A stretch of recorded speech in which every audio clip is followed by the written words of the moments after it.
আসসালামু আলাইকুম ওরহমতুল্লাহ। সম্মানিত ভিউয়ার্স, আপনি কি অনেক বেশি বিপদ আপদ, বালা মুসিবত, দুঃখ কষ্ট, দুশ্চিন্তা, পেরেশানি, অভাব অনটন, দারিদ্রতা ও ঋণের মধ্যে আছেন এবং আপনার কি অনেক বেশি টাকা পয়সা ধন সম্পদের প্রয়োজন? তাহলে আপনি সকালে ফজর নামাজের পর সূরা ইখলাস ও ইস্তেগফারের এই গোপন আমলটি করুন। ইনশাআল্লাহ আল্লাহ তাআলা আপনার সকল বিপদ আপদ, বালা মুসিবত, দুঃখ কষ্ট, দুশ্চিন্তা, পেরেশানি, অভাব অনটন, দারিদ্রতা ও ঋণ দূর করে দিবেন এবং আল্লাহ পাক রব্বুল আলামিন আপনাকে গায়বীভাবে অনেক টাকা পয়সা ধন সম্পদ দিয়ে সাহায্য করবেন। যেভাবে আল্লাহ তাআলা আকাশ থেকে গায়বীভাবে স্বর্ণমুদ্রা, ধন সম্পদ পাঠিয়ে হযরত আইয়ুব আলাইহিস সালামকে এবং অনেক সাহাবায়ে কিরামদেরকে সাহায্য করেছিলেন। সুবহানাল্লাহ। সম্মানিত ভিউয়ার্স, সূরা ইখলাস ও ইস্তেগফারের কোন আমলটি করিলে আল্লাহ তাআলা আপনাকে এই সকল পুরস্কারগুলি দান করবেন এবং হযরত আইয়ুব আলাইহিস সালাম কোন আমল করার কারণে, কি দোয়া পাঠ করার কারণে আল্লাহ তাআলা আকাশ থেকে গায়বীভাবে স্বর্ণমুদ্রা, ধন সম্পদ পাঠিয়ে সাহায্য করেছিলেন, সে আমলটি সম্পর্কে জানতে চাইলে ভিডিওটি স্কিপ না করে সম্পূর্ণ ভিডিওটি মনোযোগ দিয়ে দেখতে থাকুন। আর ভিডিওটি ভালো লাগলে লাইক, কমেন্ট, শেয়ার করে চ্যানেলটি সাবস্ক্রাইব করে আমাদের পাশে থাকুন।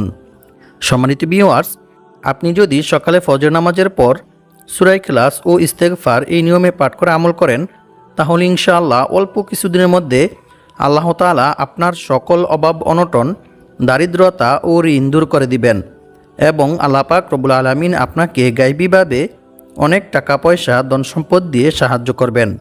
এমনকি এক সাহাবী নিজেও সূরা ইখলাসের আমল করার ফলে অল্প কিছুদিনের মধ্যে অভাব অনটন, দারিদ্রতা থেকে মুক্ত হয়ে অনেক টাকা পয়সা ধন সম্পদের মালিক হয়ে গিয়েছিল। সুবহানাল্লাহ। আর এটা কোনো সাধারণ আমল নয়, বরং স্বয়ং রাসূল সাল্লাল্লাহু আলাইহি ওয়াসাল্লাম নিজে সাহাবায়ে কিরামদেরকে সূরা ইখলাসের আমল শিখিয়েছিলেন। সম্মানিত ভিউয়ার্স, এখন আমি আপনাদেরকে জানিয়ে দেব হযরত আইয়ুব আলাইহিস সালাম কোন আমল করার কারণে এবং কি দোয়া পাঠ করার কারণে আল্লাহ তাআলা আকাশ থেকে গায়বীভাবে স্বর্ণমুদ্রা, ধন সম্পদ পাঠিয়ে সাহায্য করেছিলেন। হাদিস শরীফের মধ্যে বলা হয়েছে, হযরত আইয়ুব আলাইহিস সালামের দুইটি উঠান ছিল। একটি ছিল গম শুকানোর জন্য আর অন্যটি ছিল যব শুকানোর জন্য। মহান আল্লাহ তাআলা সেই দুইটি উঠানের উপর 2 খণ্ড মেঘমালা পাঠালেন। এক খণ্ড মেঘমালা সেই গমের উঠানে এমনভাবে স্বর্ণ ফেলল যে সেটি পূর্ণ হয়ে গেল। সুবহানাল্লাহ। অন্য মেঘমালাটি অপর উঠানের মধ্যে এমনভাবে রৌপ্য বর্ষণ করল যে সেটিও পূর্ণ হয়ে গেল। সুবহানাল্লাহ। আল্লাহু আকবার। সহিহ ইবনে হিব্বান, হাদিস নং 2898। এছাড়াও অন্য এক হাদিসে বলা হয়েছে, আল্লাহর পক্ষ থেকে ঝাঁকে ঝাঁকে স্বর্ণের পঙ্গপাল আইয়ুব আলাইহিস সালামের নিকট এসেছিলেন এবং তিনি সেগুলি সংগ্রহ করেছিলেন। রাসূল সাল্লাল্লাহু আলাইহি ওয়াসাল্লাম বলেন, একবার হযরত আইয়ুব আলাইহিস সালাম গোসল করতেছিলেন। এমন্ত অবস্থায় এক ঝাঁক স্বর্ণের পঙ্গপাল তার উপর পড়তে শুরু করেন এবং তিনি সেগুলি মুঠি মুঠি করে তার কাপড়ে জমা করছিলেন। সুবহানাল্লাহ। আল্লাহু আকবার। বুখারী শরীফ, হাদিস নং 7493। সম্মানিত ভিউয়ার্স, সূরা ইখলাস পবিত্র কোরআন মাজিদের খুবই ক্ষুদ্রতম একটি সূরা। আমি আশা করছি আপনারা সকলেই সূরাটি জানেন। তারপরেও আমি সহিশুদ্ধভাবে আপনাদেরকে সূরা ইখলাস পাঠ করে শোনাবো। ইনশাআল্লাহ আপনারা আমার থেকে শুনে শুনে সহিশুদ্ধভাবে সূরা ইখলাস মুখস্থ করে নেবেন। কারণ সূরা ইখলাসের আমলটি করতে চাইলে অবশ্যই আপনাদেরকে সূরা ইখলাস সহিশুদ্ধভাবে পাঠ করতে হবে। তাই আপনারা আমার থেকে শুনে শুনে সহিশুদ্ধভাবে সূরা ইখলাস মুখস্থ করে নেবেন। আউযু বিল্লাহি মিনাশ শাইতানির রাজীম। বিসমিল্লাহির রহমানির রহিম। কুল হুয়াল্লাহু আহাদ, আল্লাহুস সামাদ, লাম ইয়ালিদ ওয়া লাম ইউলাদ ওয়া লাম ইয়াকুল লাহু কুফুয়ান আহাদ। সাদাকাল্লাহুল আযীম। সম্মানিত ভিউয়ার্স, আমলটি করার জন্য আপনাদেরকে বেশি কিছু করতে হবে না। শুধু আমি যে নিয়ম বলে দেব সেই নিয়মে আপনারা পবিত্র কোরআন মাজিদের এই ছোট্ট সূরা অর্থাৎ সূরা ইখলাস ও ইস্তেগফার পাঠ করে আমল করবেন। তাহলে ইনশাআল্লাহ অল্প কিছুদিনের মধ্যে আল্লাহ তাআলা আপনাদের সকল অভাব অনটন, দারিদ্রতা ও ঋণ দূর করে দিবেন এবং আল্লাহ পাক রব্বুল আলামিন আপনাদেরকে গায়বীভাবে অনেক টাকা পয়সা, ধন সম্পদ দিয়ে সাহায্য করবেন। তবে মনে রাখতে হবে, প্রতিটি আমল করার জন্য অবশ্যই আল্লাহর উপর এবং আল্লাহর কোরআনের উপর দৃঢ় বিশ্বাস রাখতে হবে। তবেই আপনি আমলটি করে রেজাল্ট পাবেন এবং উপকৃত হবেন। অন্যথায় আপনার এই আমল বৃথা হয়ে যাবে। কারণ আল্লাহ তাআলা বলেন, আমি এই কোরআন সৃষ্টি করেছি মুমিনদের শেফার জন্য। আর যারা আল্লাহর উপর বিশ্বাস রাখে, আল্লাহর উপর ভরসা করে, তাদের জন্য আল্লাহই যথেষ্ট। আল্লাহ তাআলা তাদের মনের সকল ইচ্ছা পূর্ণ করবেনই। সুবহানাল্লাহ। তাই আমলটি করার জন্য অবশ্যই আপনাদেরকে মনে প্রাণে বিশ্বাস রাখতে হবে যে আমি এই আমলটি করার ফলে আল্লাহ তাআলা আমাকে গায়বীভাবে অনেক টাকা পয়সা ধন সম্পদ দিয়ে সাহায্য করবেন, যেভাবে আল্লাহ তাআলা তার নবী হযরত আইয়ুব আলাইহিস সালামকে এবং অনেক সাহাবায়ে কেরামদেরকে গায়বীভাবে টাকা পয়সা ধন সম্পদ দিয়ে সাহায্য করেছিলেন। সম্মানিত ভিউয়ার্স, এখন আমি আপনাদেরকে সূরা ইখলাসের কিছু বিশেষ ফজিলত সম্পর্কে কোরআন এবং হাদিস থেকে জানিয়ে দেব।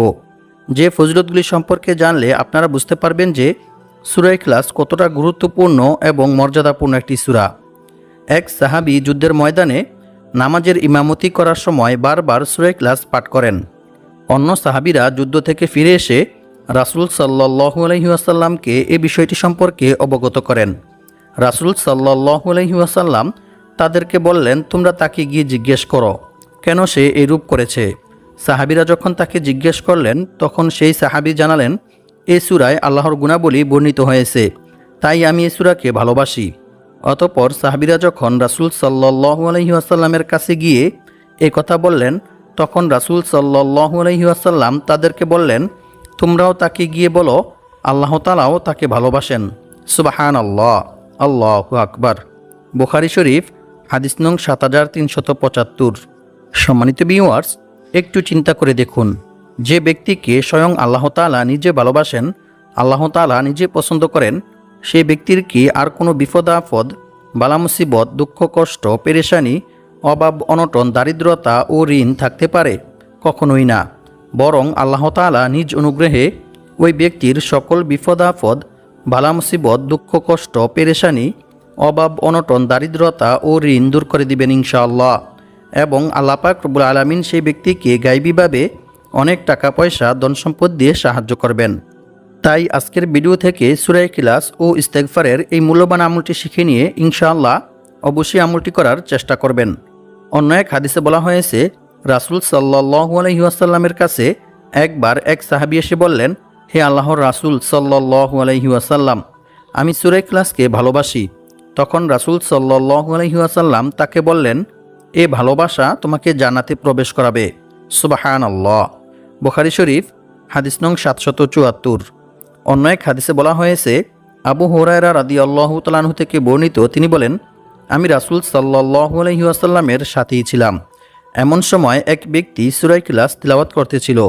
রাসূল সাল্লাল্লাহু আলাইহি ওয়াসাল্লাম তার তিলাওয়াত শুনে বললেন, ওয়াজিব হয়ে গেছে। আমি জিজ্ঞেস করলাম, কি ওয়াজিব হয়ে গেছে হে আল্লাহর রাসূল সাল্লাল্লাহু আলাইহি ওয়াসাল্লাম? তিনি বললেন, জান্নাত। সুবহানাল্লাহ।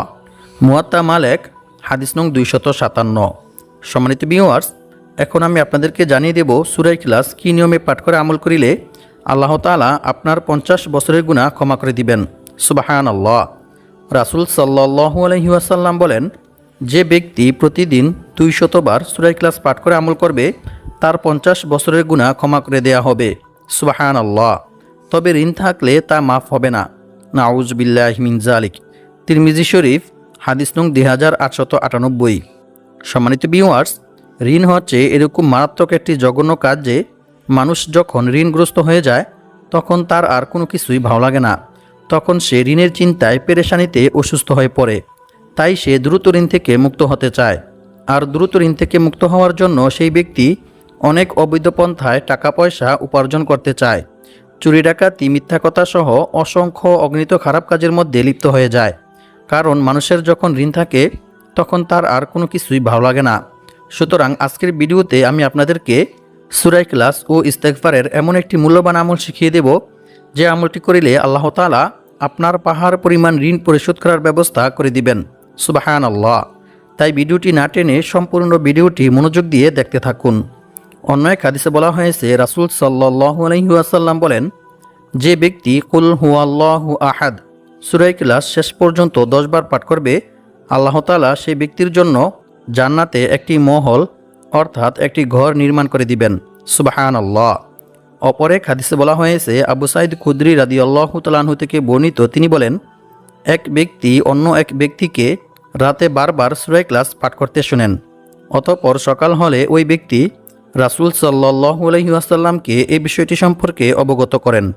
রাসূল সাল্লাল্লাহু আলাইহি ওয়াসাল্লাম তার একথা শুনে বললেন, ওই সত্তার শপথ যার হাতে আমার প্রাণ, অবশ্যই এ সূরা অর্থাৎ সূরা ইখলাস পবিত্র কোরআন মাজিদের এক তৃতীয়াংশের সমান। সুবহানাল্লাহ।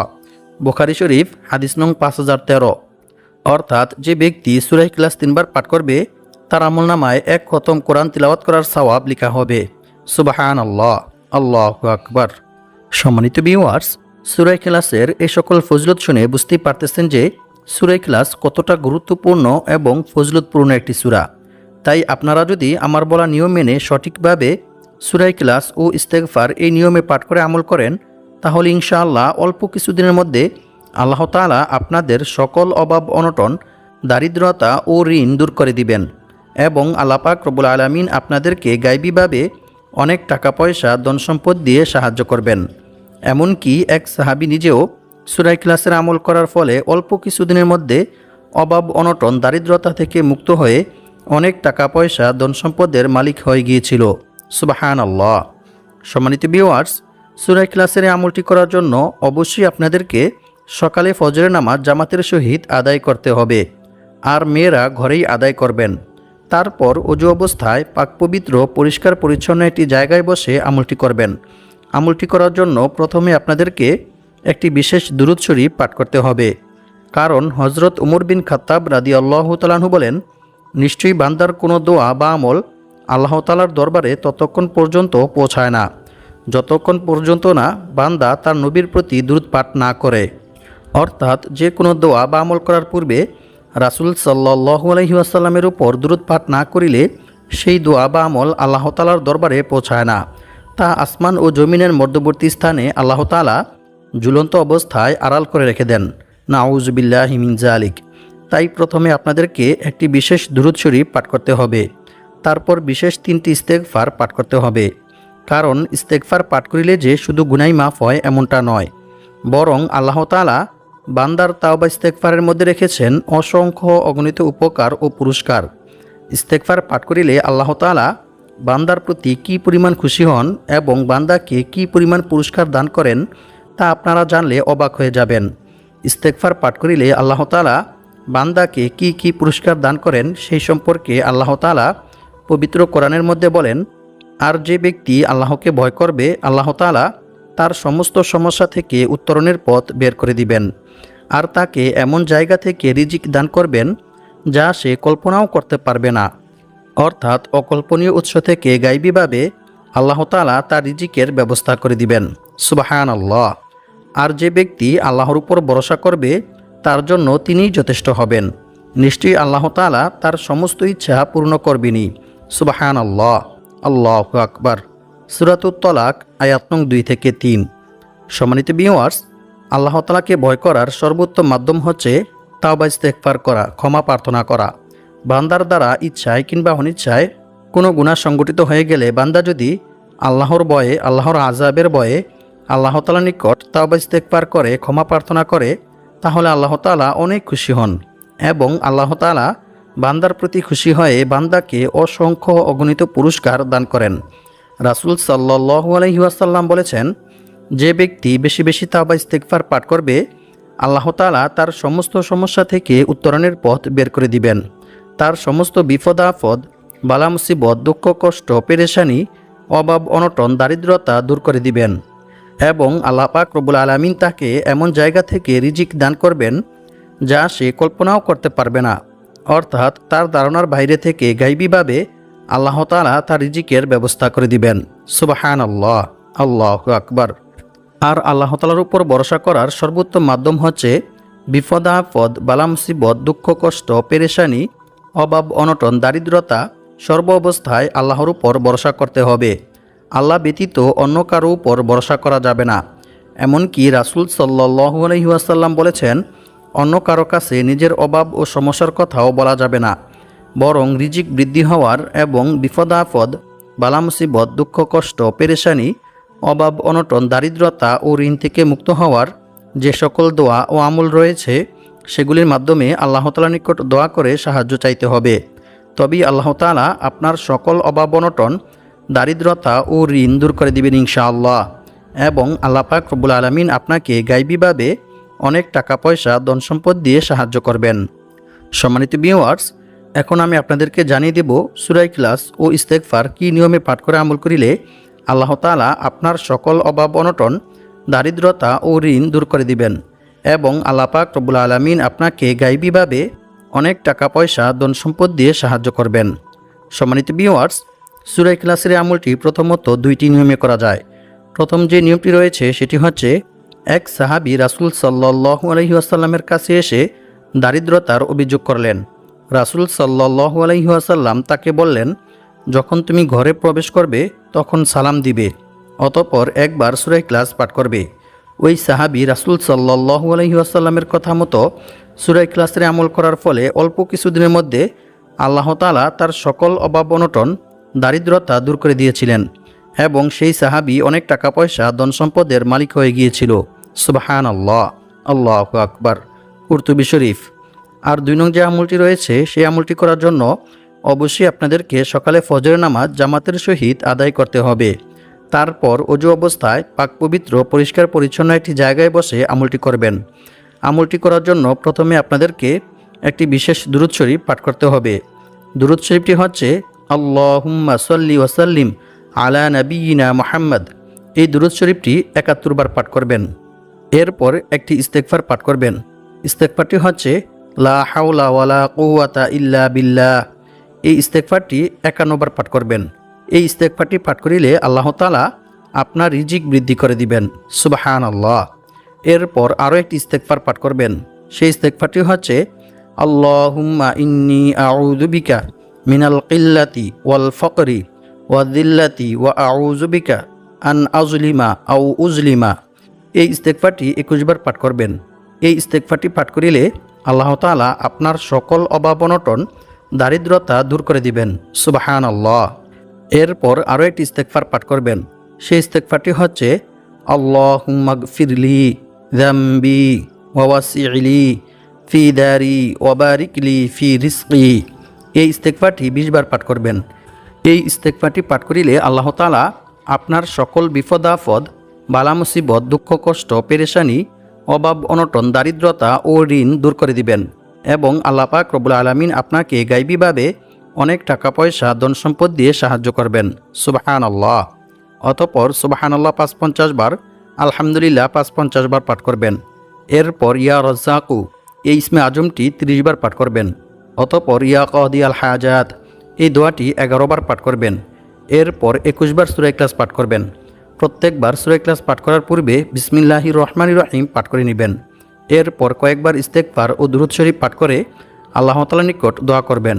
দোয়ার মধ্যে আপনি যা চাইবেন ইনশাআল্লাহ আল্লাহ তাআলা আপনাকে তাই দান করবেন। তবে দোয়ার মধ্যে আরও একটি দোয়া পাঠ করবেন। সেই দোয়াটি হচ্ছে আল্লাহুম্মা কফিনি বিহালালিকা আন হারামিকা ওয়া আগনিনি বিফাদলিকা আম্মান সিওয়াক। এরপর দোয়া শেষ করার পূর্বে ইয়া যাল জালালি ওয়াল ইকরাম ইয়া হাইয়ু ইয়া কাইয়ুম, এই 2টি ইসমে আজম পাঠ করে দোয়া শেষ করবেন। দোয়া শেষ করেও কয়েকবার ইস্তেগফার ও দুরূদ শরীফ পাঠ করে নেবেন। এরপর আরও একটি দোয়া 3 বার পাঠ করবেন। দোয়াটি হচ্ছে লা ইলাহা ইল্লা আনতা সুবহানাকা ইন্নী কুনতু মিনাজ জালিমিন। এই দোয়াটি 3 বার পাঠ করিলে আল্লাহ তাআলা আপনার সকল বিপদ আপদ, বালা মুসিবত দূর করে দিবেন ইনশাআল্লাহ। এরপর আরও একটি দোয়া 3 বার পাঠ করবেন। দোয়াটি হচ্ছে আল্লাহুম্মা ইন্নী আসআলুকা ইলমান নাফিআ ওয়া রিজকান তাইয়্যিবা ওয়া আমালাম মুতাকাব্বালা। এই দোয়াটি পাঠ করিলে আল্লাহ তাআলা আপনার রিজিক ও জ্ঞান বুদ্ধি বৃদ্ধি করে দিবেন। সুবহানাল্লাহ। আল্লাহ পাক রব্বুল আলামিন আমাদের সবাইকে সূরা ইখলাস ও ইস্তেগফারের এই আমলটি করে বিপদ আপদ, বালা মুসিবত, দুঃখ কষ্ট, পেরেশানি, অভাব অনটন, দারিদ্রতা ও ঋণ থেকে মুক্ত হয়ে অনেক টাকা পয়সার মালিক হওয়ার তৌফিক দান করুক। আমিন।